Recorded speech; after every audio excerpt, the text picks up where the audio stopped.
Y los hermanos que pudimos llegar hoy en esta mañana también. Ahorita no tenemos clases para los niños, pero no sé si habrá una, no tenemos clase, ¿verdad? Sí tenemos una clase, ok.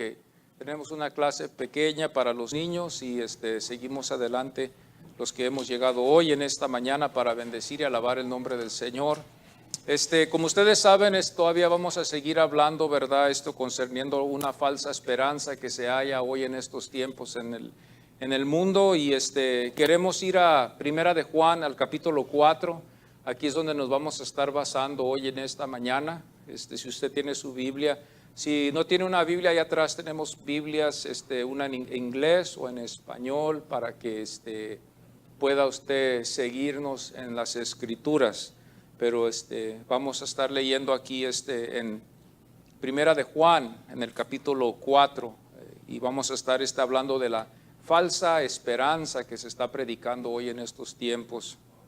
Ustedes se acuerdan, hermanos, ¿verdad? De esto, de lo que salió en la noticia, parece que fue el año pasado, de tan rápido que se va el tiempo, ¿verdad? Uno se olvida cuánto tiempo ha tardado, pero este hombre, Bernie Madoff, parece que se llama, Bernie Madoff, este hombre salió engañando a muchos, ¿verdad?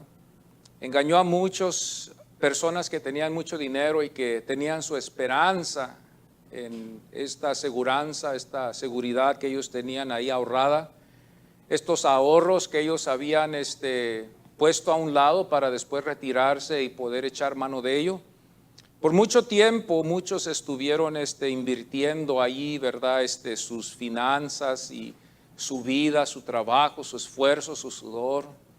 Y este hombre, Bernie Madoff, no solamente engañó a 3 o a 4, engañó a muchísimos aquí en los Estados Unidos y quizás en todo el mundo, dándoles promesas de que ellos iban a tener este dinero al lado, ¿verdad? Después de un tiempo. Los intereses me imagino que eran altos, ¿verdad? Pero subieron al tiempo, ¿verdad? Quizás se les hizo muchas promesas, y al final de cuentas se gastó todo el dinero. Y esta gente pobre, ¿verdad? Bueno, rica, pero que pobre por el sentido de que después al final ellos no tuvieron nada y tuvieron que otra vez empezar de nuevo. Y quizás ese dinero ya no se les pudo regresar para atrás, perdieron todo ese dinero, todas estas gentes, millonarios, ricos, gentes, ¿verdad? Bien educadas, que no muy fácil los iban a poder engañar, ¿verdad? Gente educada que podía leer, podía ver. Quizás algunos inválidos también, personas ancianas que estaban cómodas financieramente, ¿verdad? Y que tenían propiedades y todo esto. Este hombre, Bernie Madoff, les dio una falsa esperanza. Ellos pensaban que quizás al final ellos iban a poder tener eso, lo que ellos estaban acumulando. Y hoy en esta mañana vemos que no tan solo allá en el mundo pasa eso, sino que también en la fe también pasa esto. Y no es porque los que son verdaderos nos andamos engañando, sino que también hay lobos en la iglesia. Y yo quiero que ustedes, amados hermanos, hoy en esta mañana tengan mucho cuidado, mucha precaución. Y vamos a ver lo que nos enseñan las Escrituras para que usted vea que no soy yo el que estoy dando estoy advirtiéndoles que si no es las Escrituras lo que nos está advirtiendo, porque allá también pasó así. Y vamos a ver esto, ¿verdad? Aquí en las Escrituras. Y nos damos cuenta, ¿verdad? Que en el primer versículo del capítulo 4 dice, no creéis a todo espíritu. ¿Usted cree que si estas personas no hubieran creído un poquito y hubieran investigado un poquito más en la vida de este hombre, Bernie Madoff, quizás ellos se hubieran librado y hubieran escapado de haber sido engañados? Quizás se hubieran hecho una investigación un poquito más profunda. Pero ¿quién va a hacer esto si no sabe de que hay gente que está engañando? Ahora ellos ya van a saber. Así como ustedes hoy en esta mañana van a saber después de este servicio que hay predicadores, o que la Biblia dice les llama profetas, que son falsos profetas, y que están en las iglesias engañando a mucha gente. Entonces nosotros tenemos que tener mucho cuidado. Esta gente, si hubiera sabido y hubiera investigado, quizás si ellos, hermanos, hubieran pedido un consejo, vamos a decir, a un abogado, a alguien que sabía de estas cosas, quizás ellos les hubieran dicho, tengan mucho cuidado con él, ¿verdad? Investíguenlo primero, porque lo que ustedes van a depositar en confianza de lo que ustedes van a tener después es mucho. Quizás esta persona puede, ¿verdad?, saliendo mal. Y por eso la Biblia nos enseña aquí en el versículo 1, no creéis a todo espíritu, no creéis a todo espíritu. Y luego más abajo en ese versículo, en el versículo 1 dice, porque dice la Biblia, muchos falsos profetas han salido, muchos falsos profetas han salido. Y los profetas usaban su boca, ellos usaban su carisma, ellos usaban un mensaje parcial que no era completo a la doctrina de los apóstoles. Ellos no estaban dando el mensaje completo. Y uno de los problemas que era del mensaje era que ellos estaban espiritualizando a Jesús. Ellos estaban espiritualizando a Jesús. A Jesús no podían ellos creer, los gnósticos, se llamaban los gnósticos, no podían ellos aceptar de que Jesús había venido como humano y que también había sido Dios al mismo tiempo. Ellos se les hacía difícil creer de que Jesús era Dios. Entonces ellos decían, bueno, Jesús no vino en carne, vino en espíritu, porque la carne está mala, peca, está corrupta, se va a corrompir después. No puede ser que un Dios santo venga a vivir en un cuerpo de un hombre. Entonces ellos entraron a las iglesias y llegaban con este concepto, hermanos, y envenenaban o transgiversaban la palabra de Dios que los apóstoles habían establecido, y a ellos se les llamaba falsos profetas. Hoy en estos días tenemos otra clase de falsos profetas. Quizás no están hablando eso, pero en ese tiempo esos eran los falsos profetas que decían que Jesús no había venido como ser humano. Estos se llamaban los gnósticos, los gnósticos. Y la Biblia nos enseña en este capítulo 4, al principio de este capítulo nos empieza a advertir, a no creerlos. Usted sabe, nosotros fácilmente, y no quiero yo quiero que usted tenga mucho cuidado y que tenga la precaución de que cuando nos saludamos, ¿verdad? Nos conocemos como hermanos, pero ya más después nos vamos conociendo, ¿verdad? Hoy en estos últimos tiempos, hermanos, vemos que esto está pasando en las iglesias. Nosotros tenemos que tener mucho cuidado los que amamos al Señor. Yo sé que aquí los que estamos aquí presentes amamos al Señor. Y no queremos, hermanos, tampoco entregar nuestras vidas a una falsa esperanza. Queremos estar, como dijo un escritor, estaba leyendo ayer, un escritor dijo, lo más posible es que todos queremos estar donde Jesús está. Queremos todos estar donde Jesús está.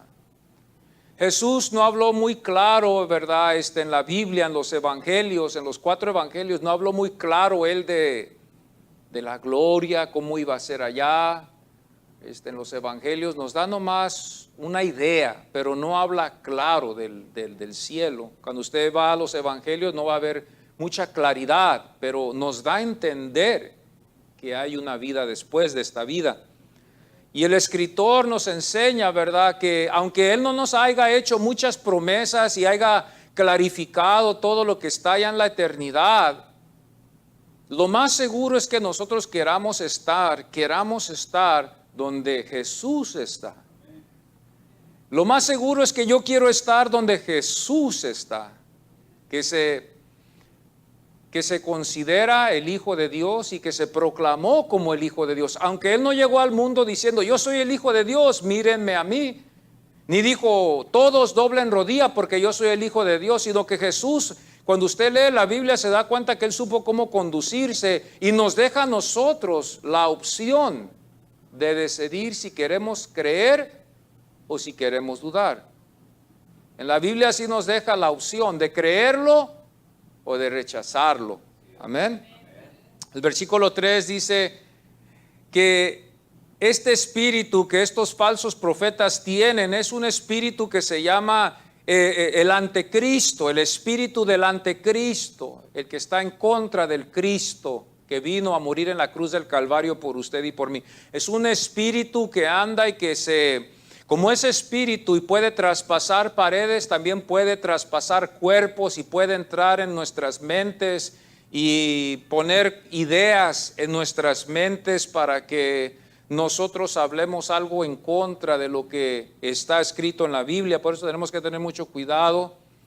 El anticristo es un espíritu y puede entrar en un hombre como puede entrar en una mujer, puede entrar en un cristiano que se descuida, que es débil, que no está en serio en las cosas del Señor. Aún están los fuertes que leen la Biblia, que oran, que van a la iglesia, que adoran al Señor, que viven una vida santa. Hay posibilidades que este espíritu del anticristo quiera invadir nuestras mentes y destruya y querer destruir la doctrina que tenemos nosotros. Mucho ha pasado esto en la iglesia. Hemos visto que a veces empiezan bien estos ministros y terminan mal,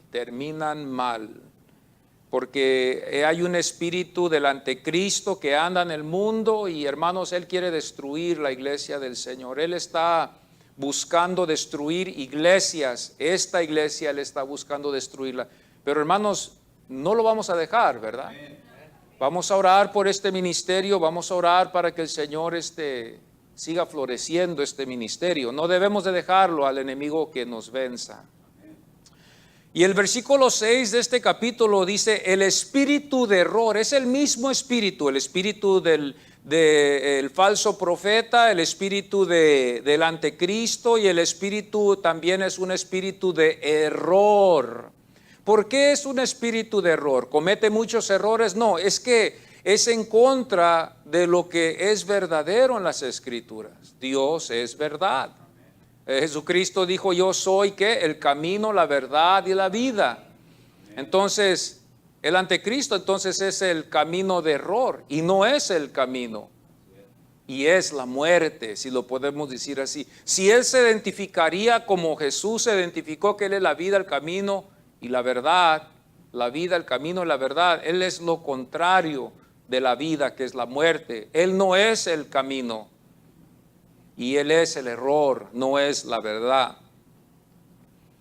Entonces nos advierte el apóstol Juan, porque estas cosas estaban aconteciendo en la iglesia. Así como Bernie Madoff empezó de poco a poco, empezó a hacer muchas promesas, empezó a dejarles mucha esperanza. No me imagino que empezó muy fuerte, poco a poco él empezó, pero empezó a ganar miles y miles y miles y miles y miles.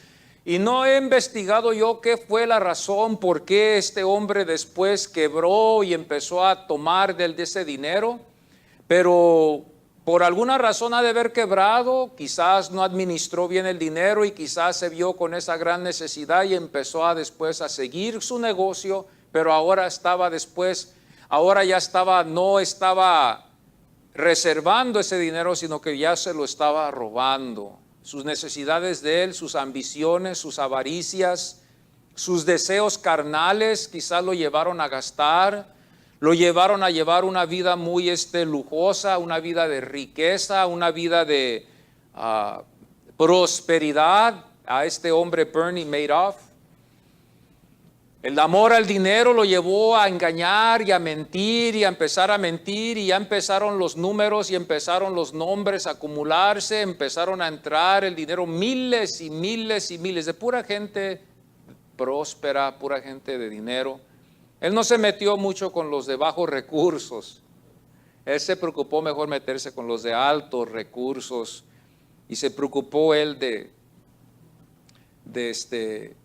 de este trabajo y que le salió bien a este hombre, pero al final lo encontraron, lo agarraron y parece que ya está en la cárcel este hombre y está pagando él su castigo, ¿verdad? De todo esto. No sé si el dinero se lo dieron para atrás a las personas, pero es un buen ejemplo que podemos ver que el engaño está presente y podemos ser engañados, hermanos. Tenemos que tener mucho cuidado. Como les digo, aquí en el capítulo 4, la Biblia lee: amados, no creéis a todo espíritu, sino probad los espíritus si son de Dios, porque muchos falsos profetas han salido por el mundo. En esto conoced el Espíritu de Dios: todo espíritu que confiesa que Jesucristo ha venido en carne es de Dios. La falsedad estaba de que ellos decían que Jesús había venido en espíritu. Por eso era un falso espíritu, eran falsos profetas. Era la doctrina falsa que ellos estaban predicando, porque eran profetas. No dice que eran maestros. Después vinieron otros que también fueron maestros, que estaban enseñándoles también, pero estos eran profetas que predicaban, que entraban a las iglesias y quizás se les permitía una oportunidad de predicar unos 5 minutos, 15 minutos, yo no sé, expresar algunas palabras, y empezaban ellos a enseñar estas cosas en la iglesia. Quizás así, en esa forma lo hacían, detrás de un púlpito, en los minutos que se les daba, que el anciano les concedía a estos falsos profetas, y ellos estaban invadiendo las iglesias. Y parece que no querían ellos saber la verdad. Aquí Juan advierte a la iglesia verdadera que tenga mucho cuidado. No creéis a todo espíritu. No creéis a todo espíritu. Una de las cosas que ellos tenían, ¿verdad, hermanos? Es que ellos no habían, como digo, no habían creído que el Señor había venido en carne. Tenemos que creer esto, porque esto fue lo que los apóstoles amados estaban enseñándole a la iglesia, que Él había venido como humano. Pero estos otros profetas que también se habían levantado y habían escuchado, quizás ellos, no sé cómo pasaría, no tuvieron ellos toda la información de la doctrina, no estaban bien doctrinados, quizás agarraban un pedazo aquí, un pedazo acá. Por eso no es bueno agarrar en parte, sino agarrarlo todo completo, y es bueno congregarnos también, siempre en la obra del Señor, congregándonos, ¿verdad? Como el Señor nos ha llamado, ¿verdad? Aprendiendo, esperando la venida del Señor en la congregación, congregándonos. El Señor nos quiere hallar siempre unidos en congregación. Y esta era lo que iba en contra de la verdadera doctrina, que ellos confesaban que Jesús no había venido en carne. Y luego otra cosa que, hermanos, ellos hacen es que en el versículo 5 dice: ellos son del mundo. Entonces estos profetas falsos profetas venían del mundo, no se consideraban que eran de la iglesia, sino que ellos eran del mundo. No eran todavía salvos, aunque allí estaba la salvación para ellos. La oportunidad estuvo para Bernie Madoff un día haberse hecho para atrás y haber dicho: esto yo no lo puedo hacer.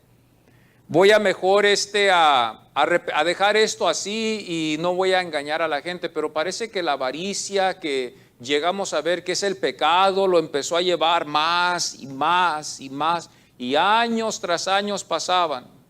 Él podía haber hecho eso al principio y verse arrepentido y haber dejado eso así, ¿verdad? Pero él seguía y no hubo arrepentimiento. Estos hombres eran del mundo, dice el versículo 5. Ellos son del mundo y hablan y oyen al mundo. Hablan y oyen al mundo. Ellos hablan y oyen al mundo. Lo que el mundo dice, ellos oyen. Ellos hablan lo que el mundo dice, y es así: oyen, hablan, oyen lo que dice el mundo, van con el mundo. Por eso la iglesia, el apóstol Juan nos enseña a nosotros que nosotros no debemos de ser amigos del mundo, porque hay peligro, podemos ser engañados. Y después que somos engañados, es muy difícil después regresar para atrás a la verdad. Es muy difícil. Este hombre quizás, hermano, no sabemos, quizás no dormía a veces, porque sabía que robaba cantidades. Su conciencia quizás lo mataba en la noche de saber que estaba robándole a mucha gente, ¿verdad? Pero no lo movió a arrepentirse, sino que él seguía y seguía y seguía. Sus impulsos carnales, sus avaricias lo llevaban a pecar en contra de su prójimo, porque ya es un pecado contra tu prójimo. Y también contra Dios después, pero más que con tu prójimo, porque él estaba robándoles a ellos. Y para acabarla, era judío. Parece que era judío también este hombre, judío americano. Para acabarla también era, ¿verdad? Judío también, que también sabía estas verdades. Quizás sus padres le enseñaron cuando era pequeño, quizás estas cosas de no robaréis, no vas a robar, no robes. Pero él robó y siguió robando. No quiso arrepentirse.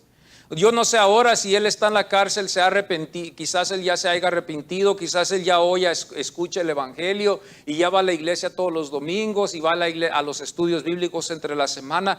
Yo no sé, ¿verdad? Quizás ya se hizo cristiano, quizás ya se arrepintió, o quizás no, todavía sigue buscando cómo le va a hacer cuando salga, cuando cumpla los años en la cárcel. Eso es si alcanza a salir, porque ya estaba un poco avanzado de edad.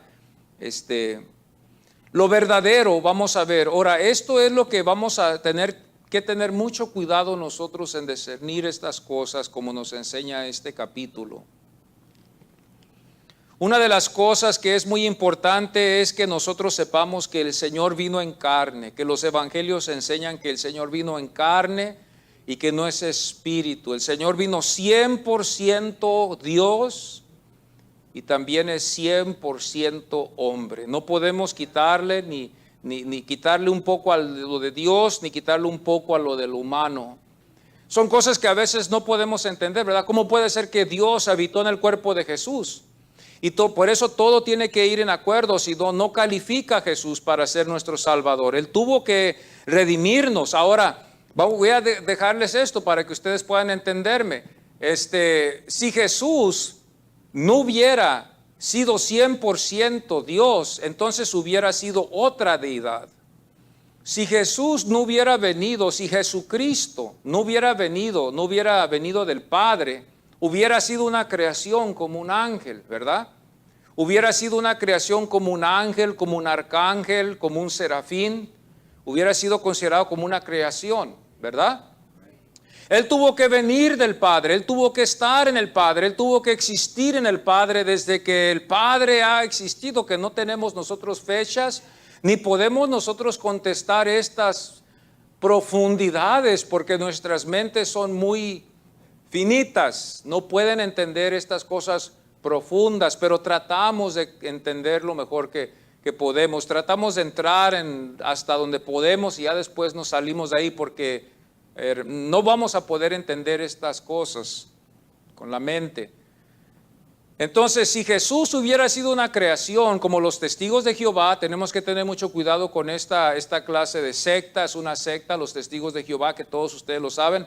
Ellos no consideran que Jesús fue el Hijo de Dios 100%. Ellos dicen que Jesús es grande, pero que Jehová es más grande. Jesús fue poderoso, pero Jehová fue más poderoso. Él fue el Todopoderoso. Entonces, si ese es el caso, nosotros tenemos que darnos cuenta nosotros aquí de que Jesús entonces es una creación, si lo vemos así.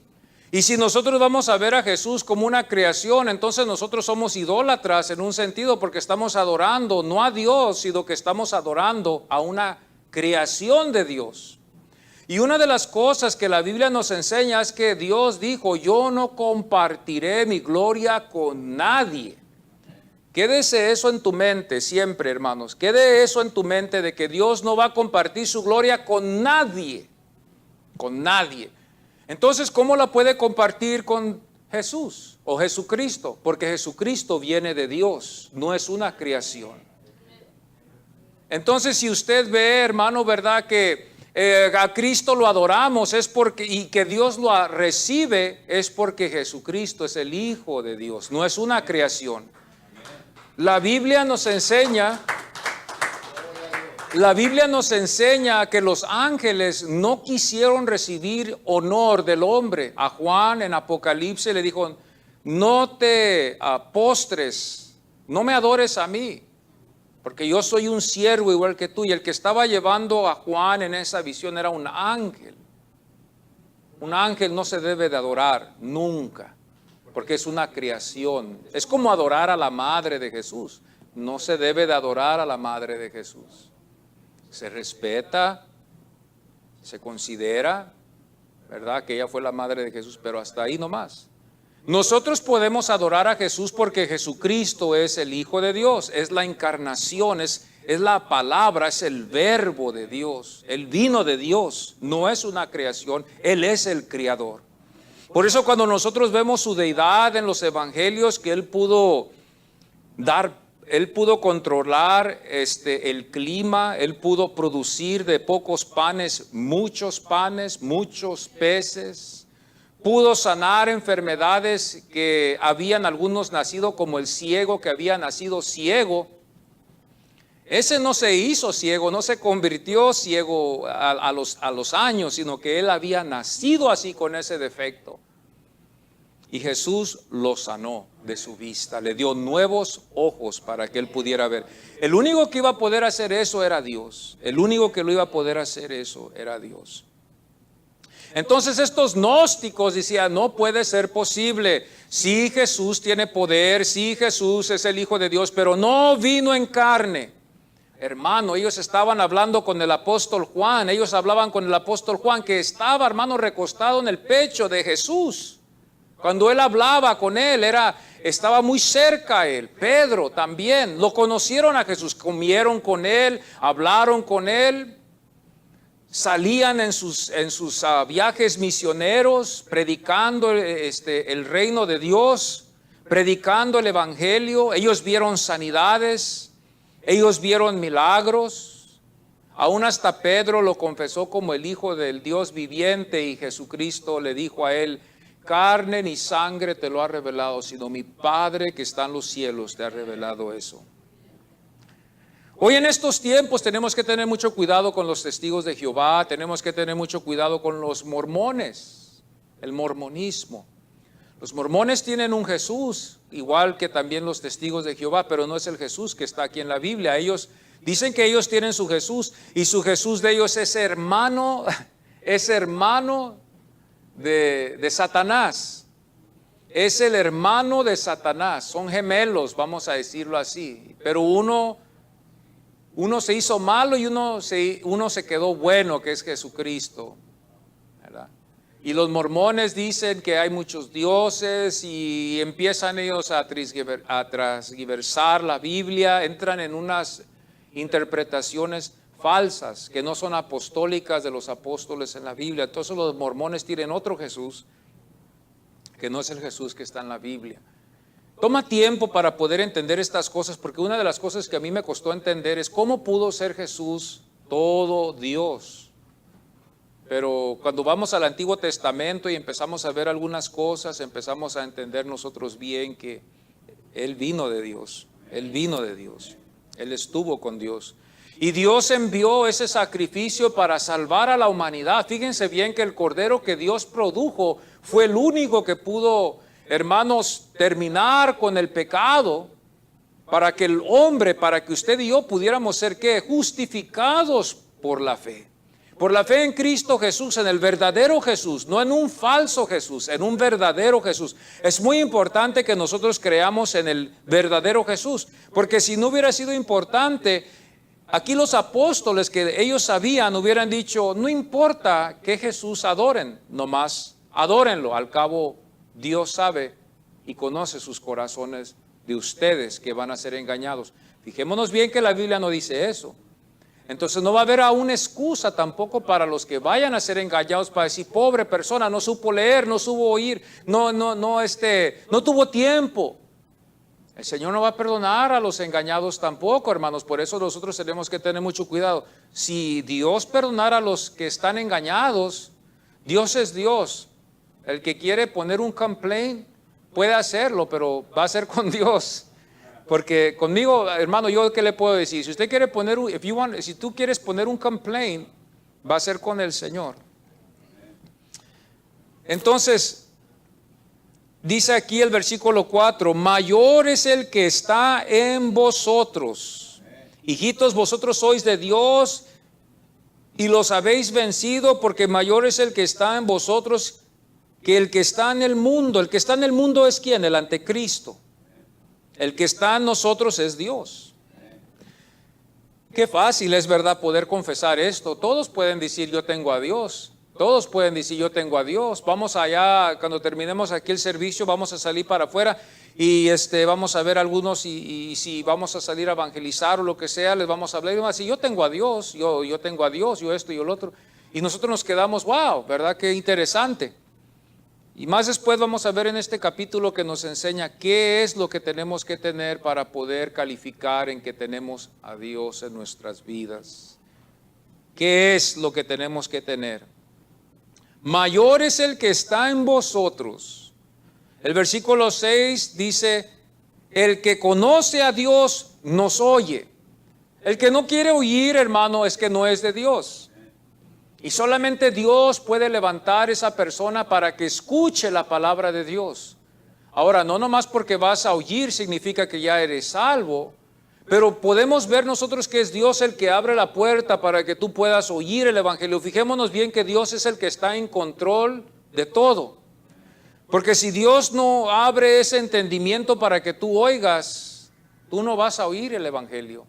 Si Dios no permite que el evangelio llegue a tu vida, es que Dios todavía no te ha llamado. Fíjate esto está tremendo. Pero cuando Dios nos conceda a nosotros no tan solo oírlo, pero sentarnos en un templo, escucharlo con las comodidades que a veces hallamos en las iglesias, ¿verdad? Y que nos podemos sentar en los asientos, ya no nos sentamos en el piso, ni tampoco nos sentamos en el cemento frío, ni tampoco tenemos un piso de tierra, sino que tenemos asientos cómodos, tenemos aire acondicionado. Gloria a Dios, podemos cantar, podemos alabar y bendecir a Dios. Esa es la gracia de Dios que invita al pecador para que venga y escuche el evangelio. Es Dios el que permite que nos acerquemos a Él, es Dios el que permite que escuchemos el evangelio. No somos nosotros. Y esto es lo que lo hace más precioso de todo, de que no soy yo el que busco a Dios, sino es Dios el que me busca a mí. Y lo más precioso es de que yo me puedo sentar y puedo escuchar el evangelio. Muchas de las veces podemos ser confundidos y pensar nosotros, soy yo el que vengo a oír, soy yo el que puedo venir. Pero muchas de las veces tenemos que pensar esto, que Dios es el que nos trae para escuchar. Los que oyen pueden llegar a la presencia del Señor. Dice aquí el versículo 6, el que conoce a Dios nos oye. Los del mundo oyen a los del mundo. Los del mundo solamente pueden entretenerse con las cosas del mundo. Nosotros, hermanos, oímos a Dios y podemos oír a Dios. Y podemos venir a escuchar la voz de Dios en su palabra y en su espíritu. El versículo 7 es algo muy interesante, porque nosotros empezamos a ver lo que está pasando aquí, ¿verdad? En este capítulo. Amados, amémonos unos a otros. Amados. Si soy amado es porque alguien me ama. Y el que nos ama es Dios. Por eso Él dirige esta carta a ellos y les dice, amados, nosotros los amamos como apóstoles, pero ustedes son también amados por Dios. Amados. El principio del amor, donde originó el amor, es en Dios.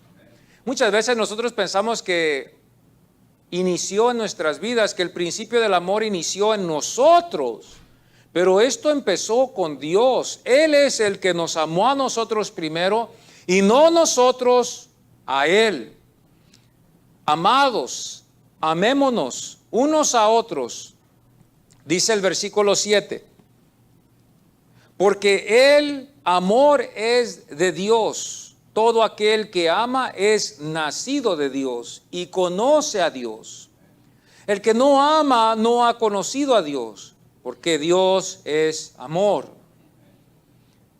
En esto se mostró el amor de Dios para con nosotros, en que Dios envió a su Hijo unigénito al mundo para que vivamos por Él. Este fue el más grande amor que el Señor nos puede mostrar, no de que nos da lo que nosotros queremos, sino que nos ha dado la oportunidad de poder estar en su presencia por toda la eternidad por medio del sacrificio que Él hizo en enviando a su Hijo unigénito aquí a la tierra para morir por nosotros y salvarnos. ¿Quién, yo hago la pregunta, va a dar a su Hijo por los que están en contra de Él? ¿Quién va a ofrecer a su Hijo por un enemigo para salvarlo, para que Él tenga la oportunidad de estar con Él? Nadie. Nadie va a dar su Hijo, dará a un hijo de alguien, como ellos lo hacían también. Cuando ellos, hermanos, llevaban sus sacrificios en el Antiguo Testamento, ellos no llevaban a sus hijos. No, ellos llevaban animales. Llevaban ellos las ovejas, los becerros, y eran costosos, pero ellos llevaban algo que no era de ellos. Ahora, si Dios les hubiera dicho que llevaran ellos a sus hijos, quizás ellos no lo hubieran hecho, pero Dios nunca hubiera hecho eso, porque Dios no, ni permitió ni que Abraham lo hiciera con su hijo. Aunque Abraham estaba dispuesto cuando puso a su hijo, que dicen que de la edad de 14 o 13 años puso a Isaac en el altar y lo había amarrado y ya lo había puesto allí. Y dicen algunos comentaristas que Abraham creyó tanto a Dios que creyó que cuando él lo iba a matar allí en el altar, Dios iba a tener el poder para resucitar a su hijo Isaac. Esa era la fe de Abraham, de creer de que su hijo iba otra vez a revivir después de que él lo matara. Y Dios dijo, todavía no es el tiempo, y al momento que él iba ya a enterrar ese cuchillo en el costado, en el pecho de Isaac, el ángel lo detuvo y le dijo, quítalo de ahí porque ahí tengo otra cosa que tú vas a sacrificar, pero no tu hijo, todavía no es tiempo. Y siglos pasaron hasta que Jesucristo vino a morir, dejándonos a nosotros aquí el ejemplo de su muerte y su resurrección. La resurrección también, que es muy importante en la doctrina. No podemos creer en un Jesús que está muerto. Buscamos y han buscado, ¿verdad? Los que están ahí buscando en la tierra y allá en Israel, en Jerusalén, buscando los huesos de Jesús, y todavía no lo han hallado. Y hoy es el mejor tiempo de hallar si Jesús está ahí en una de esas tumbas. Ahorita es el mejor tiempo por la tecnología y cómo tanto hemos avanzado, las cámaras y todo lo que tenemos. Ahorita es el mejor tiempo de poder comprobar si los huesos de Jesús están ahí todavía, porque tenemos ahora toda la tecnología, todas las evidencias. Hoy es el tiempo para comprobar mejor que ningún otro tiempo si los huesos de Jesús están ahí donde dijeron, pero no los han hallado, porque el Señor está a la diestra del Padre. Gloria a Dios. Amados, amémonos unos a otros, nacido y conoce. Esta palabra, cuando vemos aquí, todo aquel que ama es nacido de Dios. Fíjese, esta es la evidencia. No es nomás decir yo tengo a Dios, no nomás es decir mayor es el que está en mí, sino esta es la evidencia, el amor, que comprueba para todo creyente de creer de que es de Dios y que conoce a Dios. Esta es la evidencia para que usted y yo no seamos engañados. El que no ama no ha conocido a Dios. Ahí está. El que no ama no ha conocido. Tenemos que aprender a amarnos nosotros, no las cosas del mundo. Tenemos que amarnos los unos a los otros, los de la iglesia. No amar las cosas del mundo, no es tener un amor desordenado, sino amarnos los unos a los otros, siempre buscar lo mejor para nosotros mismos. Son dos mandamientos que nos dejó Cristo a nosotros aquí y que le dejó a los apóstoles. Amarás a tu Dios con todo tu corazón, con toda tu vida, con todas tus almas, con todas tus fuerzas, con todo. Y amarás a tu prójimo como a ti mismo. Así como tú te amas a ti mismo, ama a tu hermano que está en Cristo, así como tú te amas. y a tu prójimo que también está a tu lado. Entonces llegamos a la conclusión, amados hermanos, que no hay a quien podemos odiar. Porque si Dios mora en nosotros, amados hermanos, Dios, hermano, odia la injusticia. Ahí sí Dios permite que nosotros nos enojemos en las injusticias. Ahí sí nosotros podemos enojarnos también tremendamente, juntamente con Dios, cuando vemos injusticias. Cuando vemos cosas que así suceden en el mundo, Dios se enoja en esas cosas. Pero con las cosas que Dios no se enoja, no debemos nosotros tampoco enojarnos. Fíjese en la área a donde debemos de llegar nosotros. Esto toma tiempo, ¿verdad?, de poder distinguir en lo que Dios le gusta y lo que Dios no le gusta. A veces nos enojamos nomás por algo tan sencillo, ¿verdad?, que Dios mira nuestras incapacidades y mira nuestras inmadureces. Somos inmaduros a veces y nos enojamos por cosas que Dios ni está ni enojado. Y a veces con las cosas que debemos estar enojados, cuando vemos estas injusticias como los abortos, ¿verdad? Estas cosas que están pasando, ¿verdad? Estas abortions, estas cosas, ¿verdad?, que están pasando. Dios está irado con esas cosas porque esas son almas que el hombre está matando antes de llegar aquí al mundo por cualquier razón que sea. Los Estados Unidos, hermanos, es culpable de matar tantas y tantas almas antes de llegar y dárseles la oportunidad de vivir aquí en esta tierra. Los matan ahí en el vientre de sus madres, y los Estados Unidos somos culpables por esas injusticias. Ahí sí podemos enojarnos. Ahí sí podemos nosotros enojarnos de ver lo que el hombre ha hecho. Ahí sí nosotros podemos enojarnos. En las discriminaciones podemos enojarnos. En las discriminaciones que a veces hay en los Estados Unidos, cuando discriminan a ciertas razas, cuando hacemos acepciones, ahí Dios se enoja cuando nosotros empezamos a hacer acepciones de las personas. Pero enojarnos porque alguien nos debe dinero, a veces nos enojamos también por eso, ¿verdad? Pero Dios no se enoja. Es más, Jesús nos dijo también, ¿verdad? Si no te puede pagar para atrás, fíjese lo que aquí nos enseña, vamos a aprender aquí. Déjalo que se quede sin pagarte. Wow, está tremendo eso. El versículo 10 dice: en esto consiste el amor, no que nosotros hayamos amado a Dios, sino que Él nos amó a nosotros y envió a su Hijo en propiciación por nuestros pecados. Él fue la ofrenda. Él fue el sacrificio que trajo paz al corazón, a la relación que tenemos nosotros con Dios. Él fue la propiciación, el sacrificio, la ofrenda, el intermedio. Él es el intermedio, Él es el intercesor, Él es el Cordero de Dios. Él es el que intercedió por nosotros para que nosotros podamos acercarnos a Dios con esa paz, con esa confianza, y para que podamos estar con Él por toda la eternidad. Los que son de Él van a estar con Él. Los que son de Dios van a estar con Dios. Los que no son de Dios, Dios no hace injusticias, hermanos, porque Dios está extendiendo la invitación. Las puertas están abiertas, hermanos. Las puertas están abiertas en los templos, las puertas están abiertas en el Espíritu, las puertas están abiertas para que entren, vengan, entren. La invitación se hace como con la boda que nos enseña Jesús en las bodas que invitó este gran rey para su hijo y dijo: vayan, invitan a todos los que yo conozco a las bodas, y todos hicieron un pretexto que no iban a poder estar allí.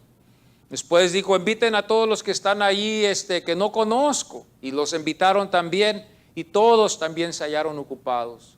Al final el rey dijo: ¿saben qué?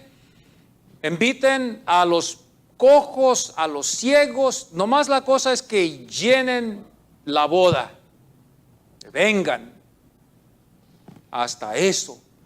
Entonces vemos nosotros que la gracia del Señor se extiende hasta lo que menos pensamos, para que lleguen un día a estar en las bodas del Cordero. Las puertas hoy están abiertas y Dios las ha abierto para que todos podamos entrar. Es un privilegio de poder escuchar la Biblia. Es un privilegio poder venir a la iglesia, porque es Dios el que nos trae por su Espíritu. Es Dios el que nos trae por su Espíritu a venir a escuchar su palabra, a recibir la esperanza que nosotros tenemos, no una falsa esperanza, sino una verdadera esperanza que se halla ¿en quién? En Jesucristo.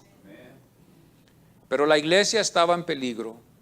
Los falsos profetas estaban a la puerta y estaban ellos divulgando muchas cosas. Estos eran los que llevaban el error, los falsos profetas, el espíritu del anticristo, los que son del mundo, esos son los que están en el error. Y el que no es de Dios, el que no oye a Dios, ese es el que está en el error.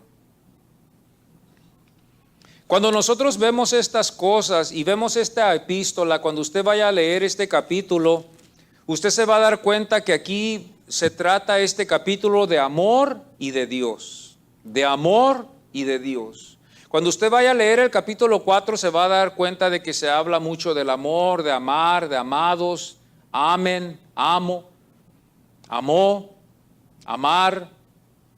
Y cuando se trata de Dios, vamos a verlo desde el versículo 1 hasta el versículo 21, lleno el capítulo de Dios, Dios, Dios, Dios, Dios, Dios. Y nomás una palabra que dice no, o sea, una palabra que solamente dice creáis, pero es negativo porque dice no creáis. Es una palabra solamente. Entonces estamos viendo que este capítulo está, hermanos, saturado con amor. ¿Cómo debemos de amar?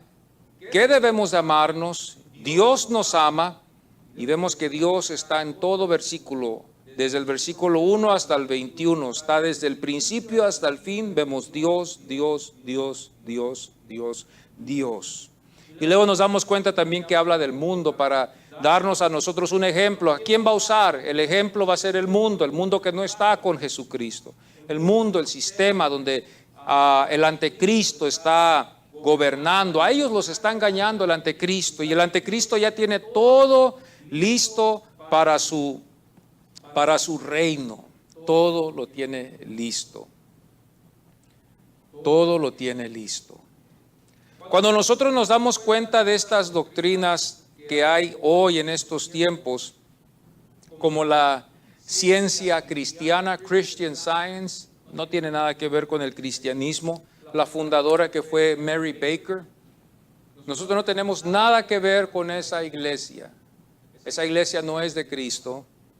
Su doctrina es totalmente diferente, no tiene nada que ver con el cristianismo, eso tiene que ver con otras cosas. No más que ellos usan el título de la ciencia cristiana para engañar a la gente que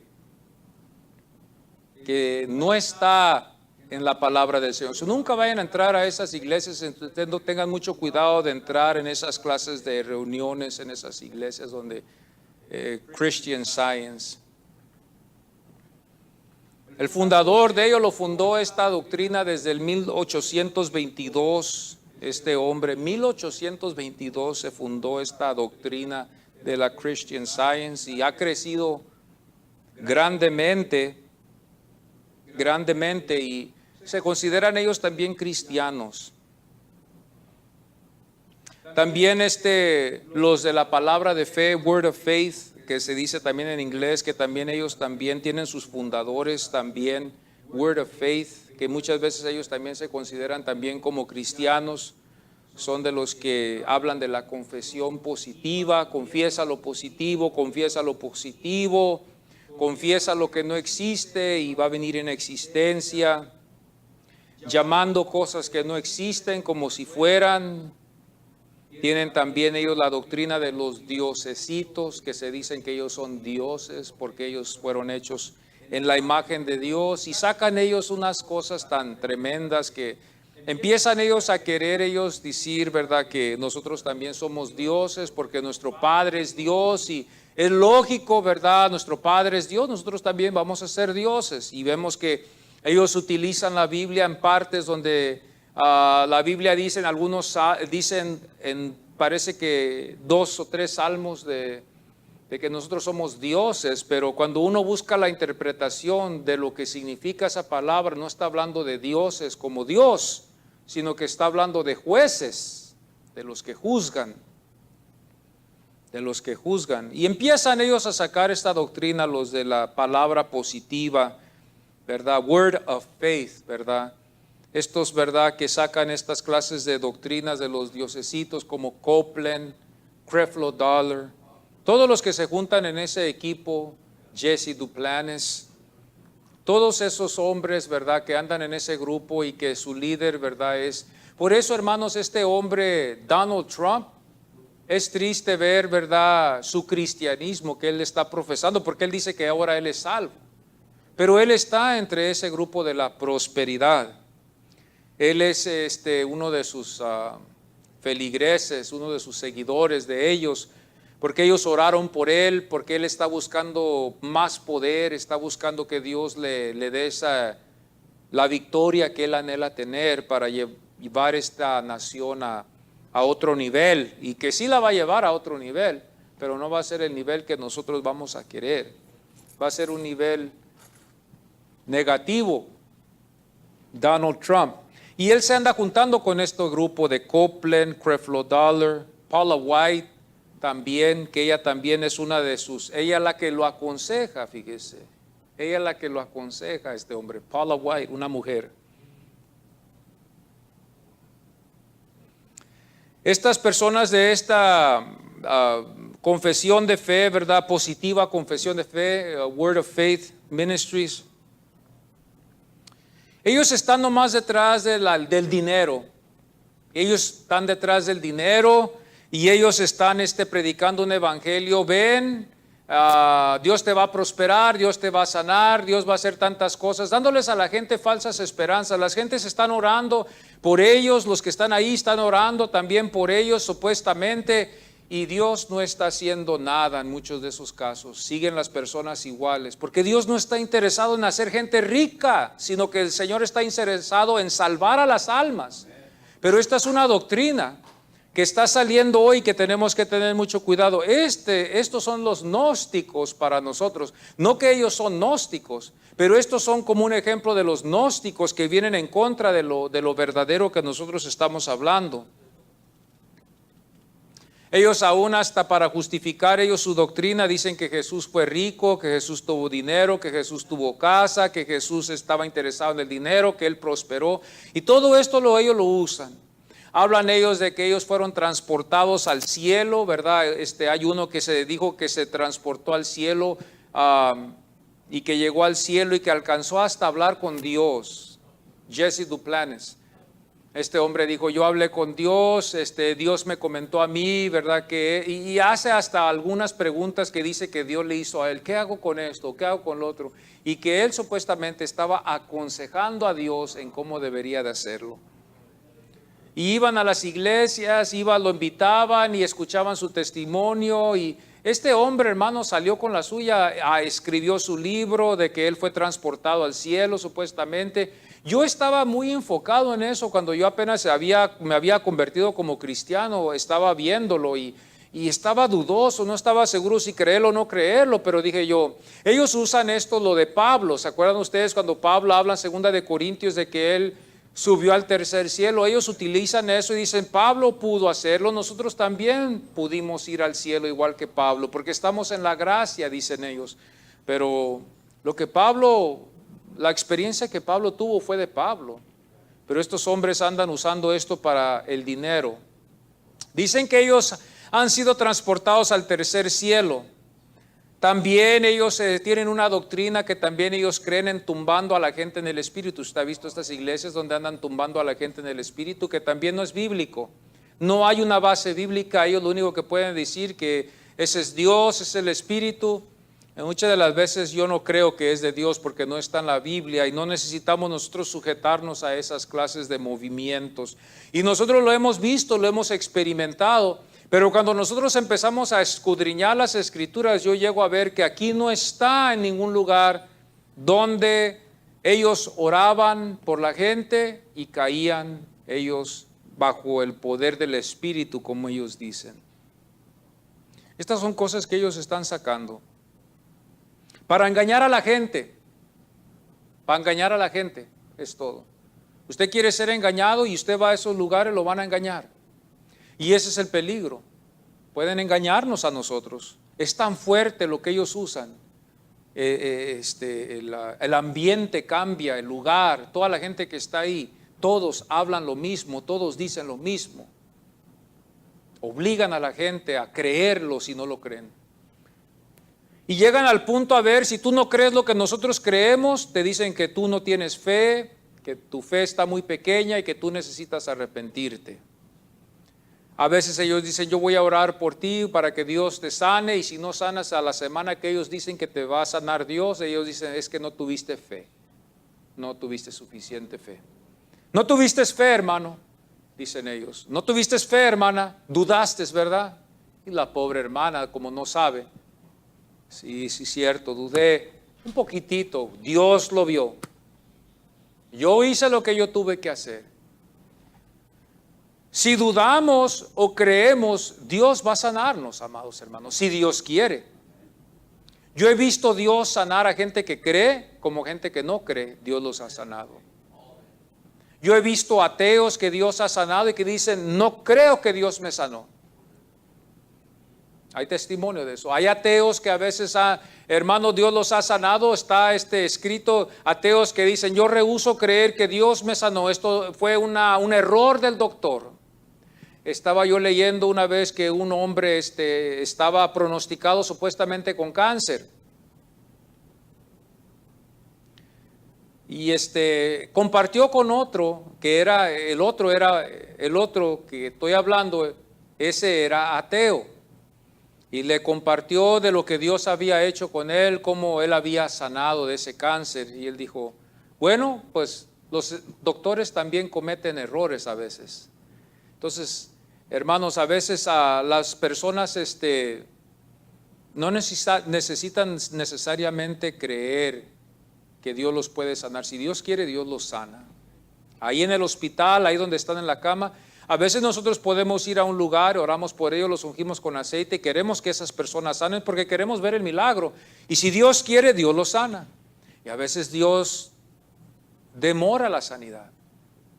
Así trabaja el Señor. Yo le he visto que Dios a veces ha tardado, no ha tardado, sino que a veces se demora la bendición, la sanidad. A veces Dios sana al instante. A veces Dios no sana. Tiene otros planes el Señor. Estas cosas tenemos que saberlas, hermanos, para no ser engañados. Por eso les digo esto, porque hay algunos que están predicando de la sanidad divina y quieren su ofrenda. También le dicen, voy a orar por ti, pero también tú tienes que poner una ofrenda de fe y tienes que traer $500 y creer que esos 500 o esos $1,000 que tú vas a dar, Dios te va a sanar por medio de la fe que tú utilizaste en eso. Y anda la gente buscando esas ofrendas porque dicen, ese predicador me va a dar la victoria en que yo sea sano. Hay gente que a veces cree tanto en estas cosas, van a la iglesia y nunca sanan y mueren. Y la culpa se la echan a esos ministros y les dice, esos ministros prometieron que él iba a sanar y no sanó. Entonces usted tiene que tener mucho cuidado. Yo no me atrevo a darle a nadie ninguna clase de esperanza. Si Dios quiere, Dios lo va a sanar. Y yo voy a orar por usted para que Dios lo sane. Y si es la voluntad de Dios, Dios puede sanarlo. No como yo quiero, no como yo pienso, no como yo quiero que Dios lo haga, ¿verdad? Diciéndole a Dios, así hazle, asá hazle. No, Dios lo va a hacer como Él quiere. En la Biblia, hermanos, antes de terminar, nos enseña, ¿verdad?, de que hubo enfermos en la iglesia, como en 2 de Timoteo 4:20.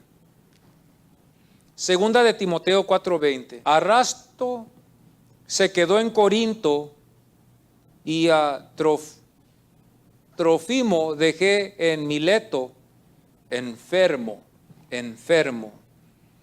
Vemos si ellos tenían el poder, ellos eran apóstoles, ellos tenían el poder de más que ningún otro de sanarlos, pero ellos estaban enfermos, estos que estaban con los apóstoles. Y la Biblia habla de sanidades, pero aquí vemos un caso de enfermedad. Filipenses 2:27.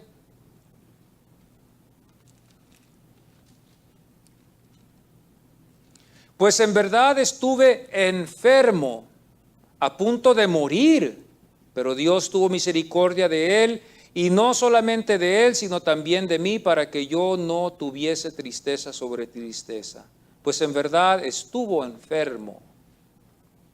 Otra vez hablando de un enfermo, de un caso de enfermedad. También Gálatas 4, 13 al 14 dice, pues vosotros sabéis que a causa de una enfermedad del cuerpo os anuncié el evangelio al principio. No me despreciasteis ni desechasteis por la prueba que tenía en mi cuerpo, antes bien me recibisteis como a un ángel de Dios, como a Cristo Jesús. Aquí dice Pablo esto. Esto es lo que dice Pablo. Él estaba enfermo y todavía predicaba el evangelio. Y a veces nosotros como ministros vamos a estar enfermos, como siervos del Señor, a veces vamos a venir enfermos, estamos padeciendo por ciertas enfermedades. Y a veces vamos a oír también que hay hermanos que están sanando en las iglesias. El Señor me sanó. Claro que sí, el Señor sana todavía. Yo no estoy diciendo que Dios no sana, yo no estoy en contra de eso. Yo estoy en contra de los que están engañando a la gente. Yo estoy en contra del engaño, de los que están usando eso para querer hacerlo a usted creer, solamente para que usted vaya ahí a la iglesia de ellos y claro, les ayude con una ofrenda. Yo no les voy a decir eso, pero hay algunos que se atreven a divulgar ese evangelio. Y hermanos, nosotros somos pecadores, amados. Somos pecadores. La prosperidad todo la queremos, somos pecadores. La riqueza, todo la queremos, somos pecadores. La salud, todos la queremos, somos pecadores. Hermanos, el amor al dinero está en nosotros, amamos el dinero, hermanos. El dinero lo amamos, pero nosotros como cristianos somos llamados a no amar el dinero así, como el mundo está. Hermano, el mundo trabaja de domingo a domingo. Trabaja 12 horas todos los días si es posible, todo para tener un cheque y todo lo que acumulan se lo gastan y es un vicio del dinero, el vicio del dinero. Trabajadores que son como los alcohólicos que no pueden vivir sin un trago, todo el tiempo se la pasan en la cantina, todo el tiempo se la pasan con un 12, todo el tiempo se la pasan con una cerveza en la mano porque son alcohólicos. Los trabajadores así que son que tienen esa clase de conducta, todo el tiempo están trabajando, de domingo a domingo, 12 a 12, no pueden hacer un tiempo para Dios porque ellos el amor está más en el dinero que está en Dios. El Dios de ellos es el dinero y no es Dios. Ellos no pueden controlar ese hábito y ese hábito los toma y les roba lo que Dios quiere darles.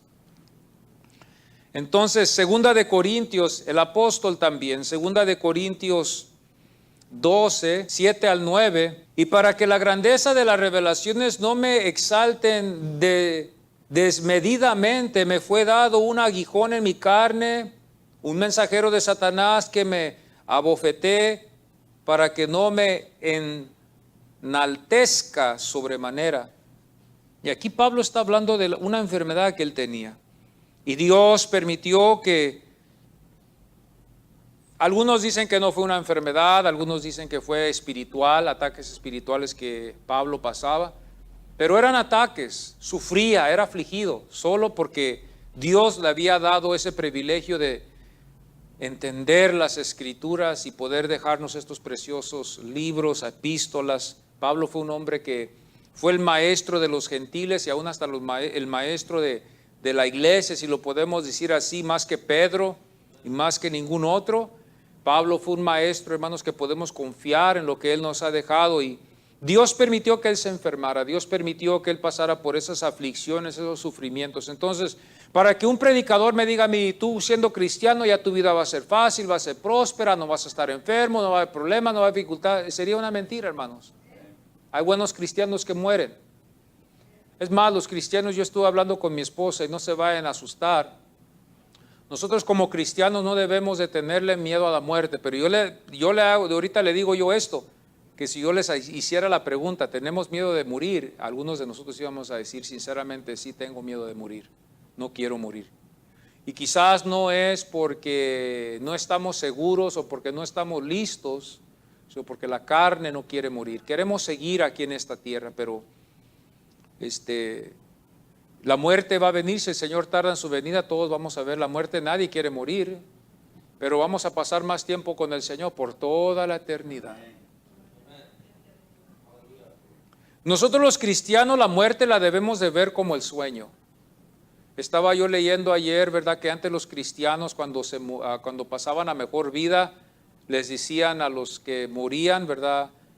Buenas noches, hasta mañana nos vemos. O sea, hasta que yo llegue ya a la eternidad nos veremos otra vez. Porque la muerte era considerada como el sueño. Dicen que el sueño es el mejor amigo de la muerte, porque ahí es donde nosotros podemos ver cómo va a ser la muerte, como el sueño. La persona se duerme y ya no se levanta ya más. Ahora imagínese tener un sueño malo, una pesadilla, un feo sueño. Queremos dormir con sueños placenteros, buenos sueños, ¿verdad que sí? Qué feo es cuando nos levantamos turbados porque vemos sueños feos. Nos levantamos todos equivocados, trastornados, confundidos porque un sueño feo tuvimos en la noche. Pues dicen que el sueño es el mejor amigo de la muerte, porque es un ejemplo cómo la muerte va a ser. Y los cristianos siempre lo han dicho así, por eso Jesús usó esa ilustración con Lázaro. ¿Se acuerdan ustedes de Lázaro? Le dijeron, Lázaro ha muerto, Señor. Y el Señor dijo, voy a ir a despertarlo. El Señor, ¿para qué lo vas a despertar si está dormido? Pero el Señor sabía que él estaba muerto, pero le dijo, voy a ir a despertarlo de ese sueño profundo. ¿Y quién más que Jesús? Que sabía y que tenía el poder de despertarlos. Estaba ya más de 3 días en la tumba y el Señor lo levantó. Entonces el sueño, ¿verdad? También la muerte también se puede comparar a algo así, ¿verdad? Yo no lo he sentido, pero sí he dormido y he descansado. Y qué bonito, a veces tenemos unos sueños tan buenos, ¿verdad? Cuando la cama está bien, cuando no hay ruido, o cuando estamos bien cansados y que el cuerpo está bien relajado. Qué sueños tan lindos, ¿verdad? ¡Wow! Y que podamos dormir 8 horas sin levantarnos en la madrugada. Qué lindo, qué bonito, bien placenteros. Y si dicen ellos que así va a ser la muerte, imagínense, ni vamos a sentir el tiempo, la hora, el día, nada nos va a molestar. Y si estamos en la presencia del Señor, su presencia nos va a dar paz. Mientras esperamos que el Señor nos llame de las tumbas, vamos a soñar o vamos a estar en su presencia con buenos pensamientos, viendo cosas preciosas, esperando ser despertados otra vez por el Señor. Pero los que no durmieron en Cristo, malos sueños, pesadillas, demonios, y todavía no ha llegado el juicio. Cuando lleguen a ser despertados, no va a ser despertados para entrar a la presencia del Señor, sino que va a ser para que entren a un castigo eterno, a un castigo eterno. Hoy en esta mañana, esto es lo que quería yo hablar con ustedes, amados hermanos, de las falsas doctrinas. Tengan ustedes mucho cuidado. Vamos a estar hablando de las falsas doctrinas y la siguiente semana yo quiero hablar también un poquito de dónde originó nuestra doctrina, ¿verdad? Vemos hay muchas iglesias, de dónde vino, casi la mayoría vino después de la Reforma. Después de la Reforma vinieron todas estas otras grupos que llevaban otras clases de enseñanzas y que empezaron a salir de diferentes lugares. Yo quiero entrar en eso también para que usted vea las raíces y también queden estas enseñanzas en su corazón. Vengan para que podamos ver nuestras raíces, de dónde venimos nosotros y de qué somos nosotros en Cristo Jesús. Yo les invito a que hagamos ese esfuerzo de estar aquí para estar al tanto. Ya que hay tantos predicadores, hay tantas iglesias, yo me hago la pregunta, ¿cómo le hacemos? ¿A dónde vamos? Tenemos que ver lo que dicen las Escrituras. Vamos a ponernos en pie, voy a pedir al grupo de alabanza que pase. Padre, gracias te damos en este momento, Señor, por este privilegio que nos concediste, Padre Santo, de poder escuchar tu palabra y poder estar advertidos de todas las falsedades que hay, Señor, hoy en este tiempo aquí en la tierra. Allá con Juan, Señor, eran los gnósticos que estaban engañando a los hermanos que estaban entrando en la iglesia, y Juan, Señor, les advirtió a que no creyeran a todos, que tuvieran mucho cuidado. Hoy, esta mañana, yo estoy hablando de esto a tu iglesia que está aquí hoy presente, los que hemos llegado, a tener cuidado y no escuchar a todos los predicadores, a tener mucho cuidado en lo que estamos escuchando, porque no queremos nosotros, Señor, pensar lo que es error. No queremos, Señor, tener una fe en el error. Hay muchos que ahorita están siendo engañados en las iglesias. Hay muchos, Señor, que están sentados, gentes que tú les das la oportunidad para que ellos puedan oír la verdad, pero prefieren dejarse llevar por las cosas del mundo, por la prosperidad, por la salud, por la fe, por cosas que ni son verdaderas. Y estos ministros que tú llamas en tu palabra, que son ángeles de luz, pero que son mensajeros de Satanás, andan engañando a muchos, Señor. Líbranos de toda falsa doctrina, los que hemos llegado aquí. Líbranos de todo mal. Queremos estar donde tú estás. Creemos en Jesucristo como tu único Hijo, Señor, que nos vino a salvar, a redimir. Creemos que tu sangre nos ha limpiado de todo pecado y de toda injusticia, que podemos por esta fe tener paz con Dios. Tenemos tu Espíritu Santo que está en nosotros, tenemos tu presencia que está con nosotros, tenemos tu palabra que nos deja todas estas promesas. Señor, todo está en tus manos. Si hay alguien que está enfermo, que está pasando por una tristeza, Señor, tócalo, consuélalo, sana su cuerpo si es tu voluntad. Señor, tú haces ese milagro si tú quieres hacerlo, Señor, que se haga tu voluntad lo que tú vas a hacer, Señor, y que no sea yo, y que el que reciba la gloria no sea esta iglesia, pero que seas tú el que reciba la gloria, Señor, porque la gloria es para Dios, no es para mí, no es para la iglesia, no es para un ministerio, es para Dios. Yo no te quito la gloria, la gloria es para ti, Señor. Bendice cada uno de nosotros que hemos llegado. Si hoy en esta mañana hay alguien que se ha, Señor, se ha desviado del camino, que, Señor, quiere regresar para atrás, Señor, toca su vida, llena su vida, susténtalo, fortalécelos para que ellos puedan seguir adelante. Los que hemos llegado, ha sido tu voluntad de que estemos aquí para escuchar tu palabra. Gracias por darnos esta oportunidad, Señor. En el nombre de Cristo Jesús. Amén y amén.